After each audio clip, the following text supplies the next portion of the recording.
Ladies and gentlemen, the President of the United States and the Prime Minister of the State of Israel.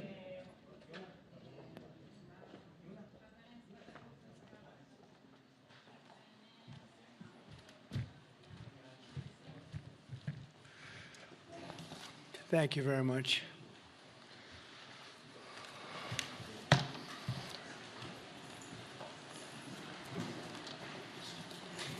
That's a lot of press. Congratulations. You bring them out. You really bring them out. Today, I'm delighted to welcome Israeli Prime Minister Benjamin Netanyahu back to the White House. It's a wonderful feeling and a wonderful event. We had fantastic talks. And thank you very much with your staff. He's the first foreign head of state to visit during our administration. And Bibi, I want to say it's an honor to have you with us. Over the past 4 years, the U.S. and the Israeli alliance has been tested more than any time in history.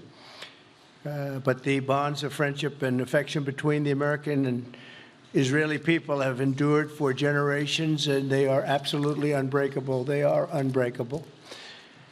I'm confident that under our leadership, the cherished alliance between our two countries will soon be stronger than ever. We had a great relationship. We had great victories together 4 years ago.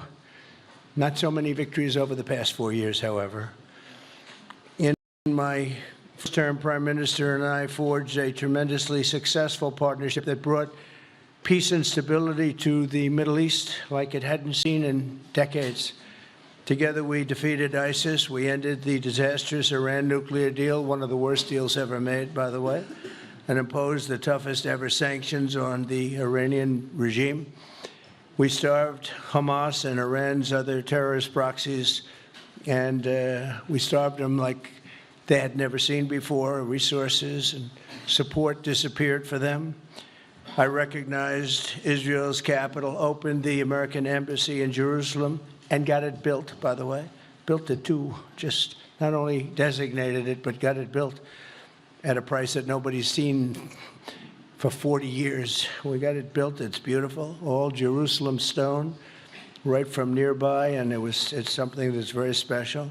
And recognized Israeli sovereignty over the Golan Heights, something that they talked about for 70 years, and they weren't able to get it, and I got it. And with the historic Abraham Accord, something that was really an achievement that was, I think, going to become more and more important because we achieved the most significant Middle East peace agreements in half a century, but the Abraham Accords in particular, and I really believe that many countries will soon be joining this amazing peace and economic development transaction. It really is a big economic development transaction. I think we're going to have a lot of people signing up very quickly. Unfortunately, for 4 years, nobody signed up. Nobody did anything for 4 years except in the negative.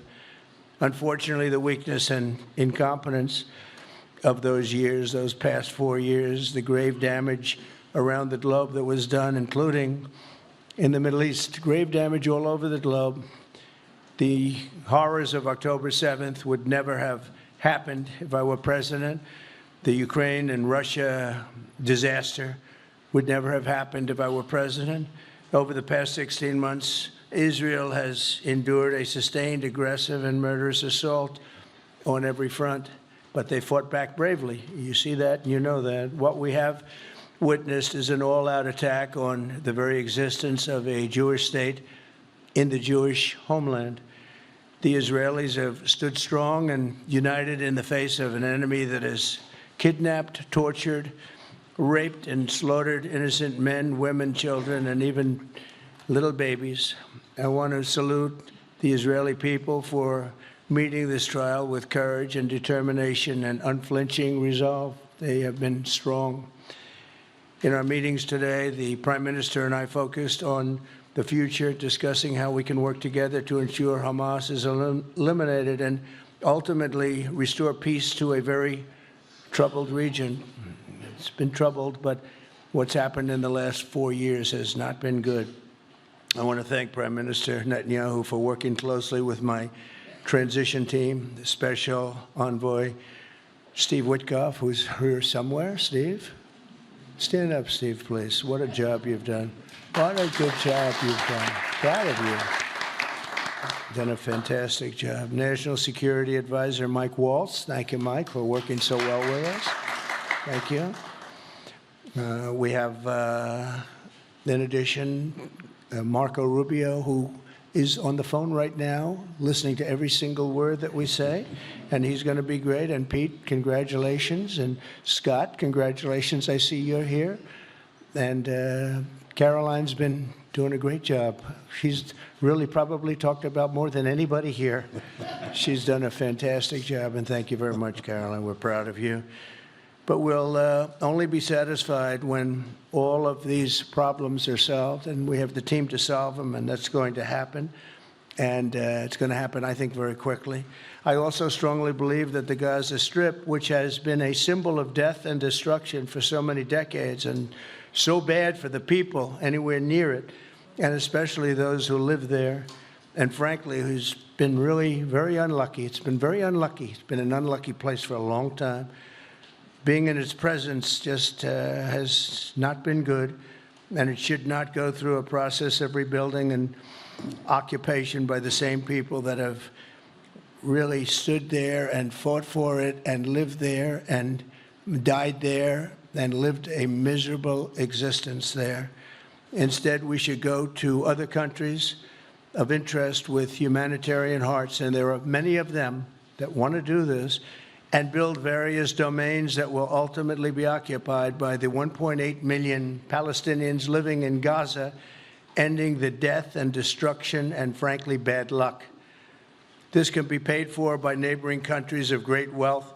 It could be 1, 2, 3, 4, 5, 7, 8, 12. It could be numerous sites, or it could be one large site. But the people will be able to live in comfort and peace, and we'll make sure something really spectacular is done. They're going to have peace. They're not going to be shot at and killed and destroyed like this civilization of wonderful people has had to endure. The only reason the Palestinians want to go back to Gaza is they have no alternative. It's right now a demolition site. This is just a demolition site. Virtually every building is down. They're living under fallen concrete that's very dangerous and very precarious. They instead can occupy all of a beautiful area with homes and safety, and they can live out their lives in peace and harmony instead of having to go back and do it again. The U.S. will take over the Gaza Strip, and we will do a job with it, too. We'll own it and be responsible for dismantling all of the dangerous unexploded bombs and other weapons on the site, level the site and get rid of the destroyed buildings, level it out, create an economic development that will supply unlimited numbers of jobs and housing for the people of the area. Do a real job, do something different. Just can't go back. If you go back, it's going to end up the same way it has for 100 years. I'm hopeful that this ceasefire could be the beginning of a larger and more enduring peace that will end the bloodshed and killing once and for all. With the same goal in mind, my administration has been moving quickly to restore trust in the alliance and rebuild American strength throughout the region. And we've really done that. We're a respected nation again. A lot's happened in the last couple of weeks. We are actually a very respected nation again. I ended the last administration's de facto arms embargo on over $1 billion in military assistance for Israel. And I'm also pleased to announce that this afternoon, the United States withdrew from the anti-Semitic UN Human Rights Council and ended all of the support for the UN Relief and Works Agency, which funneled money to Hamas and which was very disloyal to humanity.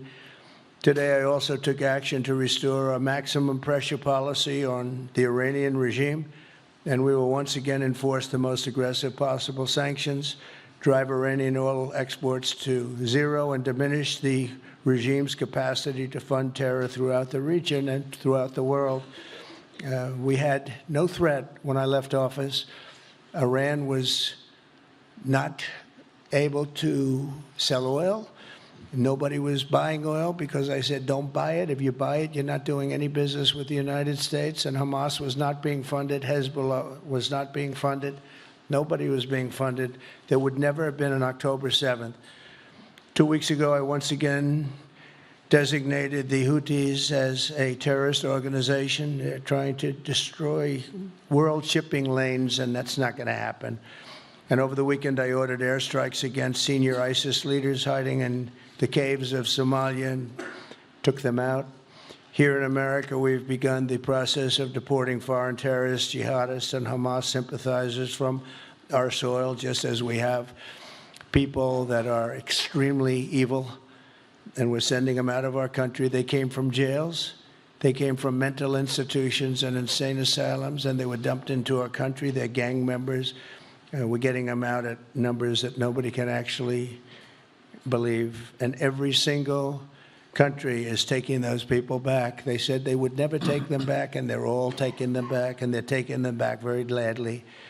And I recently signed an executive order combating the vile wave of anti-Semitism that we've seen in the aftermath of the October 7th attacks. Together, America and Israel will renew the optimism that shined so brightly just 4 years ago. It was really a bright, beautiful light. We will restore calm and stability to the region and expand prosperity, opportunity, and hope to our nations and for all people of the Middle East, including the Arab and Muslim nations. Very important. We want the Arab and Muslim nations to have peace and have tranquility and have great lives. I'd like to now invite Prime Minister Netanyahu to say a few words, and we'll take some questions afterwards. Thank you very much. Thank you, Mr. President. I'm honored that you invited me to be the first foreign leader to visit the White House in your second term. This is a testament to your friendship and support for the Jewish state and the Jewish people. I've said this before, I'll say it again. You are the greatest friend Israel has ever had in the White House.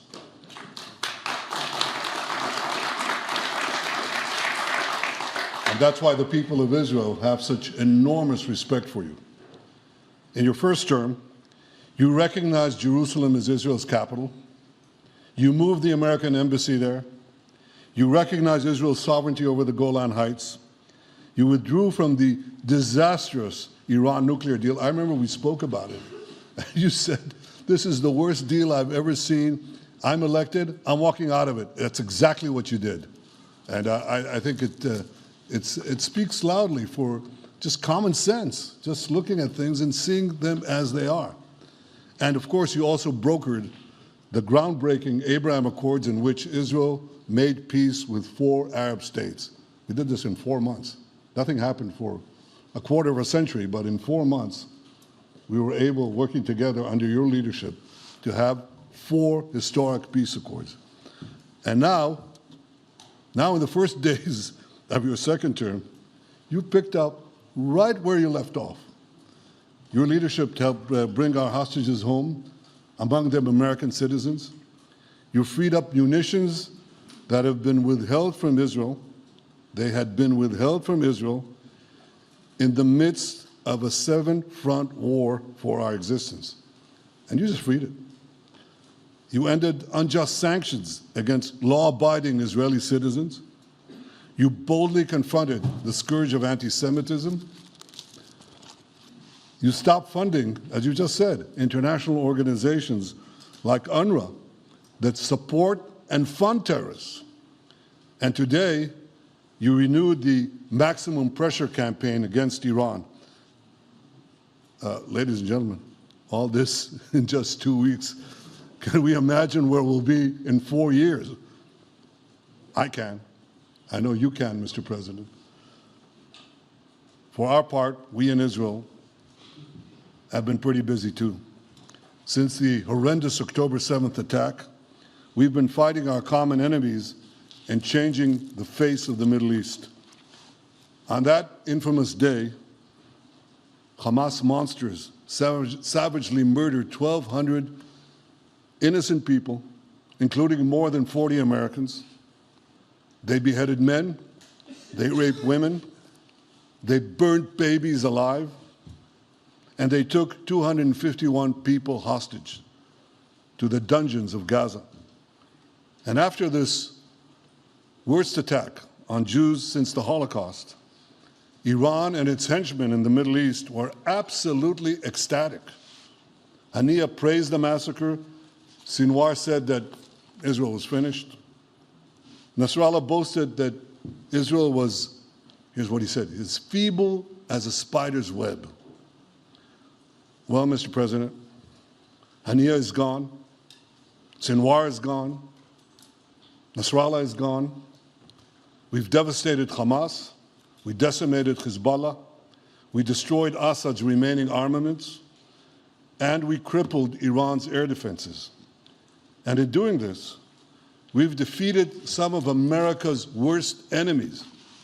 We took out terrorists who were wanted for decades for shedding rivers of American blood, including the blood of 241 Marines murdered in Beirut. We accomplished all this with the indomitable spirit of our people and the boundless courage of our soldiers. The Bible says that the people of Israel shall rise like lions, and boy did we rise. Today, the roar of the Lion of Judah is heard loudly throughout the Middle East. Israel has never been stronger, and the Iran terror axis has never been weaker. But as we discussed, Mr. President, to secure our future and bring peace to our region, we have to finish the job. In Gaza, Israel has three goals: destroy Hamas's military and governing capabilities, secure the release of all of our hostages, and ensure that Gaza never again poses a threat to Israel. I believe, Mr. President, that your willingness to puncture conventional thinking that has failed time and time and time again, your willingness to think outside the box with fresh ideas will help us achieve all these goals. And I've seen you do this many times. You cut to the chase. You see things others refuse to see. You say things others refuse to say. And after the jaws drop, people scratch their heads and they say, you know, he's right. And this is the kind of thinking that enabled us to bring the Abraham Accords. This is the kind of thinking that will reshape the Middle East and bring peace. We also see eye to eye on Iran. That's the same Iran that tried to kill us both. They tried to kill you, Mr. President. They tried through their proxies to kill me. We're both committed to rolling back Iran's aggression in the region and ensuring that Iran never develops a nuclear weapon. Mr. President, ladies and gentlemen, Israel will end the war by winning the war. Israel's victory will be America's victory. We will not only win the war, working together, we will win the peace. With your leadership, Mr. President, and our partnership, I believe that we will forge a brilliant future for our region and bring our great alliance to even greater heights. Thank you. Thank you very much, baby. Very nice. Thank you. And J.D. Vance, everybody. J.D., please, Vice President, stand up. He's been doing a good job. He's been working very hard on all things, but this in particular. We'll take some questions, please. Yes, ma'am. Go ahead, please. Go ahead. Yeah, go ahead. Mr. President, can a normalization deal with Saudi Arabia be achieved without the acknowledgement of a Palestinian state? That question for you too, Mr. Prime Minister. And Mr. President, given what you've said about Gaza, should the U.S. send troops to help secure the security vacuum? So Saudi Arabia is going to be very helpful, and they have been very helpful. They want peace in the Middle East. It's very simple. We know their leader and their leaders very well. They're wonderful people, and they want peace in the Middle East. As far as Gaza is concerned, we'll do what is necessary. If it's necessary, we'll do that. We're going to take over that peace, and we're going to develop it, create thousands and thousands of jobs, and it'll be something that the entire Middle East can be very proud of. But everybody feels that continuing the same process that's gone on forever, over and over again, and then it starts, and then the killing starts, and all of the other problems start, and you end up in the same place, and we don't want to see that happen. So by the United States, with its stability and strength, owning it, especially the strength that we're developing and developed over the last fairly short period of time, I would say really since the election, I think we'll be a keeper of something that is very, very strong, very powerful, and very, very good for the area, not just for Israel, for the entire Middle East, very important. And we'll, again, have thousands of jobs, and there'll be jobs for everyone, not for a specific group of people, but for everybody. Okay, please.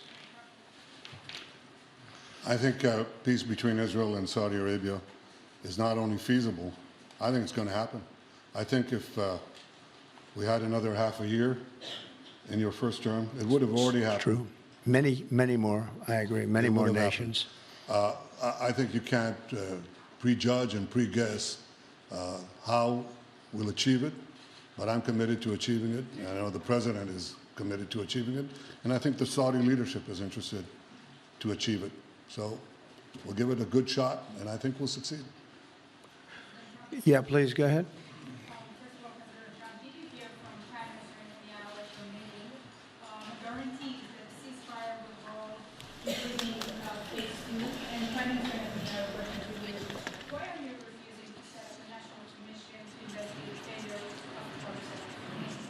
Well, I can't tell you whether or not the ceasefire will hold. We've done, I think, a very masterful job. We weren't helped very much by the Biden administration, I can tell you that. But we've gotten quite a few hostages out. We're going to get more out. But we're dealing with very complex people. And we are going to see whether or not it holds. We certainly want to have more come out. They've come out damaged in many ways, very damaged people. But they're going to get better, and they're going to be strong, and they're going to have a good life. And we hope to get as many as possible out. Whether or not it holds, I don't know. We hope it holds. We hope it holds. I think that at the appropriate time, which I think will enable us to really investigate what happens, what were the causes of the failures, by an independent commission that will be accepted by the majority of the people. We don't want it accepted by one half of the people and not the other. I think we should have it, and we should find out exactly what happened. I'm insisting on it. And believe me, it'll surprise a lot of people when it happens. Kelly, go ahead. You are outlining something that is really quite striking tonight. You are talking about... Thank you, Mr. President, Mr. Prime Minister. You are talking tonight about the United States taking over a sovereign territory. What authority would allow you to do that? Are you talking about a permanent occupation there, redevelopment? And Mr. Prime Minister, do you see this idea as a way to expand the boundaries of Israel and to have a longer peace, even though the Israeli people know how important that land is to you and your citizens, just as the space is inherited by the Palestinians as well? I do see a long-term ownership position, and I see it bringing great stability to that part of the Middle East and maybe the entire Middle East. And everybody I've spoken to, this was not a decision made lightly. Everybody I've spoken to loves the idea of the United States owning that piece of land, developing and creating thousands of jobs with something that will be magnificent in a really magnificent area that nobody would know. Nobody can look because all they see is death and destruction and rubble and demolished buildings falling all over. It's just a terrible sight. I've studied it. I've studied this very closely over a lot of months, and I've seen it from every different angle. And it's a very, very dangerous place to be, and it's only going to get worse. And I think this is an idea that's gotten tremendous, and I'm talking about from the highest level of leadership, gotten tremendous praise. And if the United States can help to bring stability and peace in the Middle East, we'll do that. Bibi? I mentioned again tonight our three goals. And the third goal is to make sure that Gaza never poses a threat to Israel again. President Trump is taking it to a much higher level. He sees a different future for that piece of land that has been the focus of so much terrorism, so many attacks against us, so many trials and so many tribulations. He has a different idea. And I think it's worth paying attention to this. We're talking about it. He's exploring it with his people, with his staff. I think it's something that could change history. And it's worthwhile really pursuing this avenue. Yeah, please, go ahead. Go ahead. Right. Question for you. Can you hear me? Yeah. So before rebuilding Gaza again, obviously we'll take all the hostages, and one of them is Don Alexander, an American soldier who is alive. How will you be assured that you will take out all the hostages and then rebuild? We're working very hard to get all the hostages. The word is all, and we are working very hard. So far, it's been moving along fairly rapidly, pretty much on schedule. I'd love to have them all out at one time, but we're taking them out, and tomorrow more are being released, and over the days more, and then we'll go into a phase 2. But we'd like to get all of the hostages, and if we don't, it will just make us somewhat more violent. I will tell you that, because they would have broken their word. Mr. Witkoff and his entire group have been working 24 hours around the clock, and they want them out, and promises have been made to them, and we'll see whether or not those promises will be kept. But we want all the hostages, that's right. How much time do you think it will take? Do you support, Mr. President, do you support Israeli sovereignty in Judea and Samaria, areas which many believe is the biblical homeland of the Jewish people? Well, we're discussing that with many of your representatives. You're represented very well, and people do like the idea, but we haven't taken a position on it yet. But we will be we'll be making an announcement probably on that very specific topic over the next 4 weeks. Go ahead, please. Please. Thank you so much, Mr. President. You just said that you think all the Palestinians should be relocated to other countries. Does that mean that you do not support a two-state solution? It doesn't mean anything about a two-state or one state or any other state.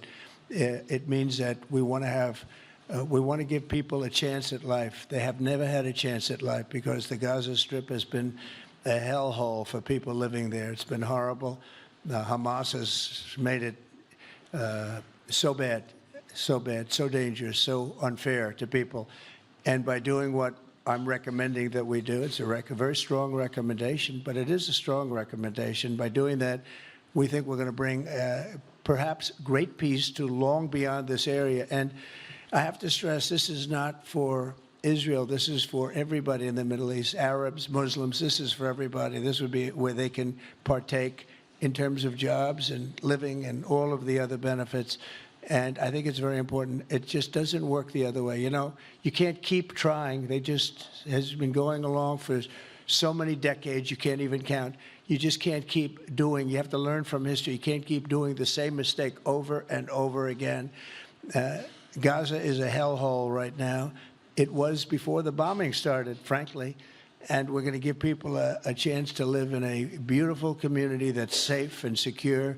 And I think you're going to see a tremendous outflowing of support. I can tell you, I spoke to other leaders of countries in the Middle East, and they love the idea. They say it would really bring stability, and what we need is stability. Yes, sir, please. Go ahead.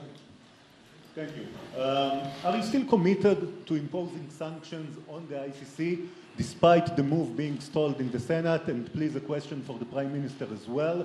The President has been very clear about his desire to achieve a deal with Saudi Arabia. How do you settle this if Israel is required to renew the war against Hamas in the future? Go ahead, Bibi. I think everybody understands that just as the President fought and defeated Al-Qaeda and ISIS, that we can't leave Hamas there because Hamas will continue the battle to destroy Israel. They'll do, you know, when in this temporary ceasefire, one of their leaders comes out, you know what he says? We're going to do October 7th again, except we'll do it bigger.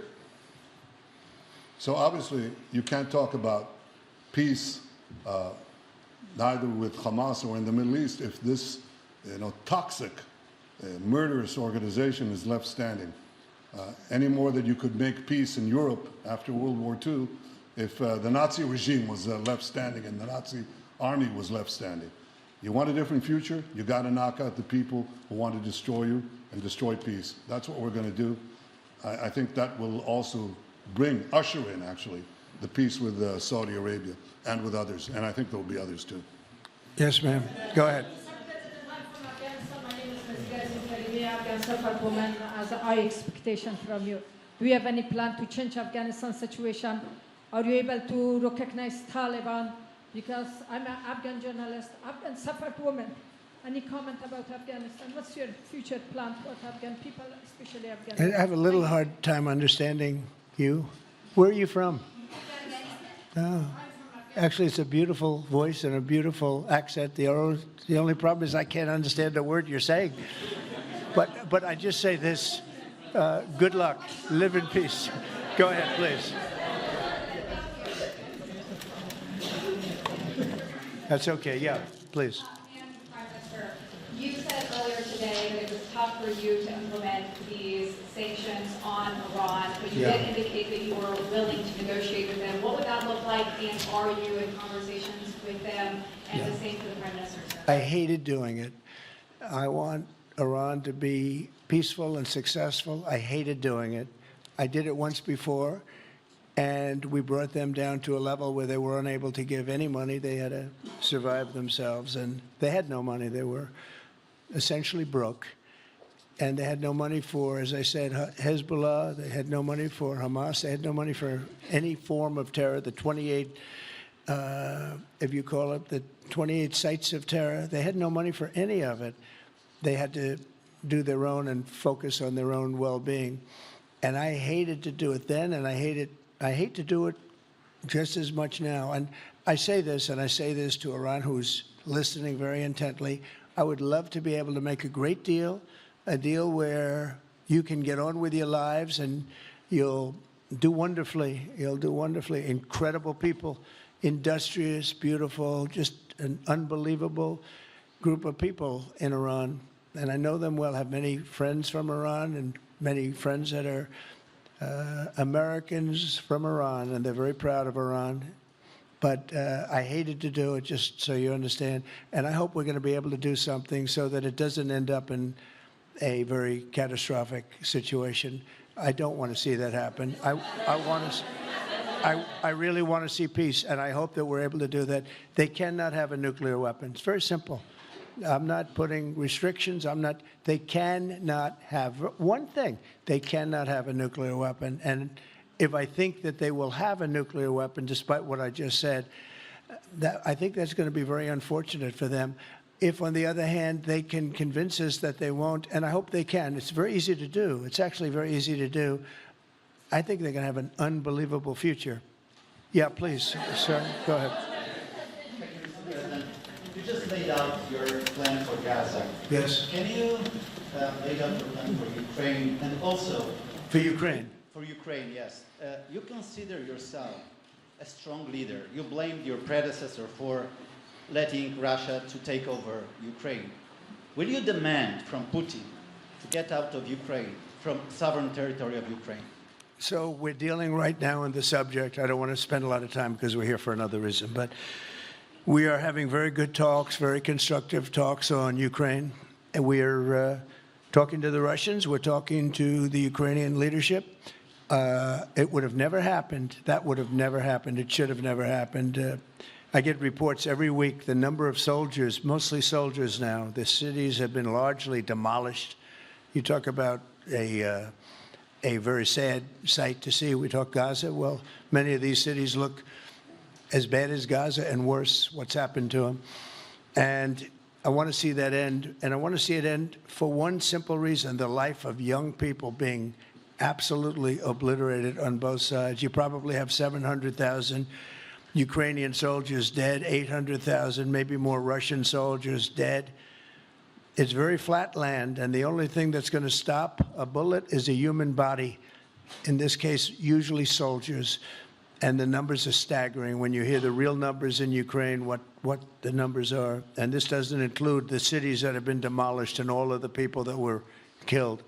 So I want to see it stopped. We're having very good talks, and I think we're going to get it. I think something will be, hopefully dramatically, it will rise above everything. You can't let this continue. This is an absolute slaughter that's taking place on the beautiful farmlands of Ukraine, and we have to stop it. We can't let this continue. It is a human tragedy, and we're going to try very hard to stop it. Yeah, please, go ahead, sir. Go ahead. Mr. President, thank you very much. Mr. President, what's your view about Palestinian leader Abbas' role in all the regional changes you want to do? And a question for the Prime Minister, what's your view on President Trump wanting to reach a deal with Iran and not a much more active military stance towards it? Go ahead, baby. Go ahead. I think the President just said something that I think is the pivot of everything that we're talking about. He said Iran cannot have a nuclear weapon. And we fully agree with that. If this goal can be achieved by a maximum pressure campaign, so be it. But I think the most important thing is to focus on the goal, which the President just did, and I fully agree with it. Well, I said it, and he said it very well. It's a campaign of pressure to see if we can get something done. He doesn't want to do what some people think will automatically happen because they're very difficult people to deal with, as you know. But if we could solve this problem without warfare, without all of the things that you've been witnessing over the last number of years, it would be, I think it would be a tremendous thing. Go ahead, please. Do you have any plans to visit Israel soon? To visit where? Israel and Gaza. Oh, well, I love Israel. I will visit there, and I'll visit Gaza, and I'll visit Saudi Arabia, and I'll visit other places all over the Middle East. The Middle East is an incredible place, so vibrant, so it's just one of the really beautiful places, and with great people. And I think a lot of bad leadership has taken place in the Middle East that's allowed this to happen. It's just terrible. And that includes on the American side, by the way. We should have never gone in there a long time ago, spent trillions of dollars and created so much death. So that includes Americans. But, yeah, I'll be visiting a lot of different places in the Middle East. I've been invited everywhere, but I will be visiting some, yeah. Okay. Let's go. Caitlin, go ahead. Caitlin. Thank you so much, President Trump. Caitlin, just to go follow ahead. up on what you were saying there. Say it. Go ahead, please. Just to follow up on what you were saying about the Gazans leaving Gaza, going to other countries. One, where exactly are you suggesting that they should go? And two, are you saying they should return after it's rebuilt? And if not, who do you envision living there? I envision a world, people living there, the world's people. I think you'll make that into an international, unbelievable place. I think the potential in the Gaza Strip is unbelievable. And I think the entire world, representatives from all over the world will be there, and they'll live there. Palestinians also. Palestinians will live there. Many people will live there. But they've tried the other, and they've tried it for decades and decades and decades. It's not going to work. It didn't work. It will never work. And you have to learn from history. History has, just can't let it keep repeating itself. We have an opportunity to do something that could be phenomenal. And I don't want to be cute. I don't want to be a wise guy, but the Riviera of the Middle East, this could be something that could be so bad. This could be so magnificent. But more importantly than that is the people that have been absolutely destroyed that live there now can live in peace in a much better situation because they're living in hell. And those people will now be able to live in peace. We'll make sure that it's done world class. It'll be wonderful for the people. Palestinians mostly we're talking about. And I have a feeling that despite them saying no, I have a feeling that the king in Jordan and that the general president, but that the general in Egypt will open their hearts and will give us the kind of land that we need to get this done, and people can live in harmony and in peace. Thank you all very much. Thank you. Thank you very much. Thank you.